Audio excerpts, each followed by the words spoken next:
They know the body language. They know who the people want. I'm not going to say state it here.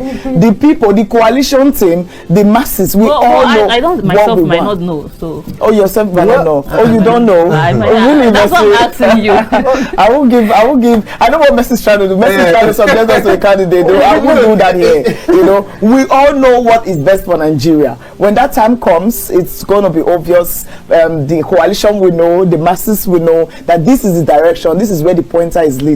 As it is now, it is incumbent on all the political actors in the opposition to know that it will be detrimental to come with a divided house unless you want to give an automatic second term to the incumbent. As it is today, the existential threat is ensuring that this reign of terror and this failed system of government goes away. So that will involve everybody shelving personal ambition and rallying around one person. Who will be that person? He must have a national spread. He must have been proven to be with the people and the people with them. And if you put all these indices together, your guess is as good as mine. What's the question? Who do I think? Yes. Well, I strongly believe it should come to the South. Politics is politics. And if it's the turn of the South, it should come to the South. The North should wait their turn. That is my thoughts about zoning. President, and this is his last chance. Atiku wants to be president. If Atiku loves himself more than the country, we'll know this time. That's why I said we'll know if it's about personal interest or the interest of the populace.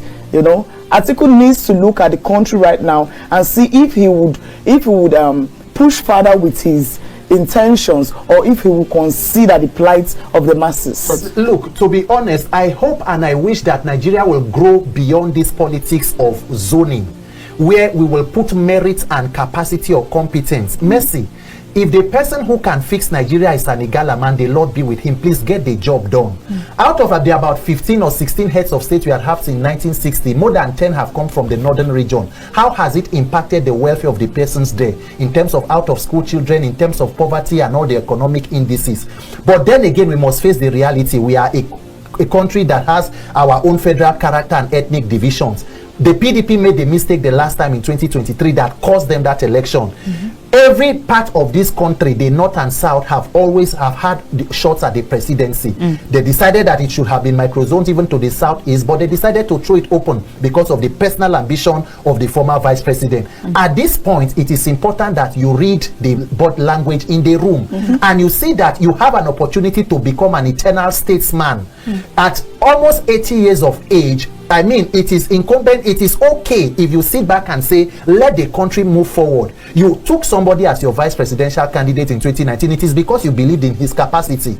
And if you know that for justice and equity and fairness, it is important that this section produces a leader, and that section have brought one of the most competent, I think it is just rational that every other political actor rallies around this person, especially when you know that this same person has the national spread, the support across all geopolitical zones, as proven by the INEC results of 2023, as flawed as they were.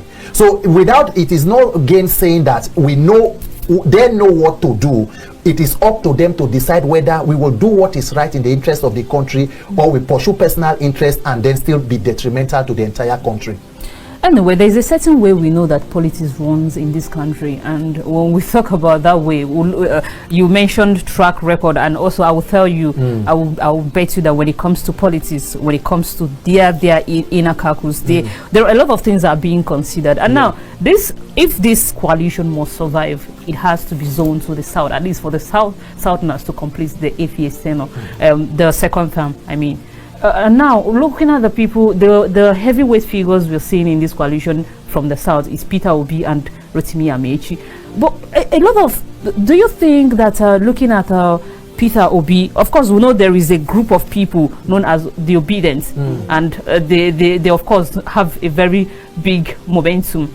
But then, if you look at, would you think, or are you worried that if these people, this political elite, might say that, oh, okay, it will be coming from the south, and of course an option, but looking at how he has moved from APGA to PDP, from PDP to Labour Party, and now from Labour Party to ADC, do you think they can trust him, his loyalty? Because when you come to politics, when you talk about politics, loyalty, it's a very big thing you cannot trade. Well, if you want to talk about loyalty, is it loyalty to the people or to loyalty to a party?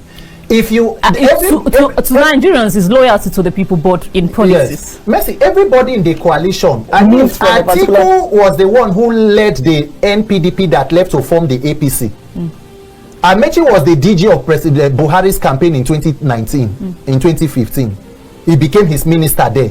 One thing that has been consistent with Rotimi Amechi, with Peter Obi, is the fact that he has always seen political parties as a vessel into public office for public good. What was the reason why he went to the Labour Party? Because the PDP decided to go against its own internal democratic mechanisms.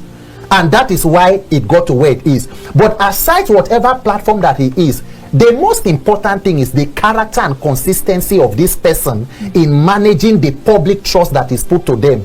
And let us not forget, in 2027, it is not just about these opposition figures. It is more than 200 million victims of reckless and irresponsible leadership against a failed system. We are talking right now about opposition and coalition. The president is in a country in St. Lucia granting scholarship to foreign people when students in Abuja have been at home since February. Inflation has gone up out of the roofs. Killings have become a daily thing. What this current APC government is producing for Nigeria is the textbook definition of how not to govern a country. Nigeria almost exists so that other countries can learn how not to govern their countries. So this is failure on steroids. So it does not even matter whatever that the opposition shenanigans that will go on or coalition. The Nigerian people are hell-bent on delivering and liberating ourselves in 2027. So it is even a sign or a message to the coalition to do the right thing. Because once you get a better candidate in your consensus, the easier for you because the people are waiting. Yes. And we all know who the people are with. The savior. Yes. Is that Savior of democracy, savior of Nigeria.